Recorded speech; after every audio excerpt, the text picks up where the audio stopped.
ആദ്യത്തെ ഉദാഹരണം ഉരുളുപൊട്ടലാണ്, രണ്ടാമത്തെ ഉദാഹരണം അഗ്നിപർവ്വത സ്ഫോടനം, മൂന്നാമത്തേത് ഭൂകമ്പം. ഇവ മൂന്നത്തെ കുറിച്ച് പരാമർശിക്കുന്ന 9ാം ക്ലാസ്സിലെ ജോഗ്രഫിയുടെ 2ാം പാഠത്തിൽ നിന്നാണ് ഞാൻ ഇതിന് വേണ്ട വിവരങ്ങൾ ശേഖരിച്ചത്.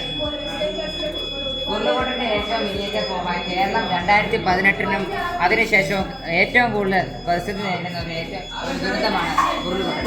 അതുകൊണ്ട് തന്നെയാണ് ചന്ദ്രയാനെ പോലുള്ള ഇത്രയും വലിയ ഇന്ത്യക്ക് അഭിമാനങ്ങൾ ഉണ്ടായിട്ട് പോലും ഞങ്ങൾ ഉരുളുപൊട്ടൽ തിരഞ്ഞെടുക്കാൻ ഉണ്ടായ കാരണം അതാണ്. പിന്നെ രണ്ടാമത്തെ ഉദാഹരണം അഗ്നിപർവ്വതം. ഇന്ത്യയിലാകെ ഒരു അഗ്നിപർവ്വതമുള്ളൂ, അത് ബാലൻ്റെ അഗ്നിപർവ്വതമാണ്. അതുപോലൊരു മിനിയേച്ചർ ഫോമാണ് ഞങ്ങൾ. പിന്നെ ഭൂകമ്പം.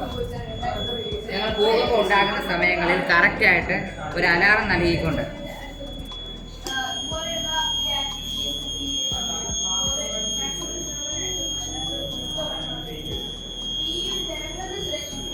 ഇതെല്ലാ സ്ഥലങ്ങളിലും ഉണ്ടെങ്കിൽ പെട്ടെന്ന് തന്നെ ഈ അലാറം കേൾക്കുമ്പോൾ സുരക്ഷിത സ്ഥാനത്തേക്ക് മാറി താമസിക്കാൻ വൻ ദുരന്തം തന്നെ നമുക്ക് ഒഴിവാക്കാൻ സാധിക്കും. ഇപ്പോൾ ഒരു ക്ലാസ് മുറിയിലാണ് ഇത് പെട്ടെന്ന് ഭൂമിയിലേക്ക് ഉണ്ടാകുന്നത്. ഇത് അലാറം കേൾക്കുമ്പോഴേ ഗ്രൗണ്ടിലേക്കോ സുരക്ഷിത സ്ഥാനത്തേക്കോ മാറുകയാണെങ്കിൽ മുഴുവൻ കുട്ടികളുടെയും എല്ലാവരുടെയും ജീവൻ രക്ഷിക്കാൻ സാധിക്കും. അങ്ങനെ ഇത് ഗവൺമെൻറ് സബ്സിഡിയും അനുവാദം നൽകുകയാണെങ്കിൽ ഇത് വ്യാപകമായി വിറ്റഴിച്ച് ഒരു വൻ ദുരന്തത്തെ തന്നെ നമുക്ക് ചെറുക്കാൻ സാധിക്കും. നിങ്ങൾക്ക് ലാഭം ഉണ്ടാക്കാൻ പറ്റും. ഞങ്ങൾക്കില്ല. വേണം.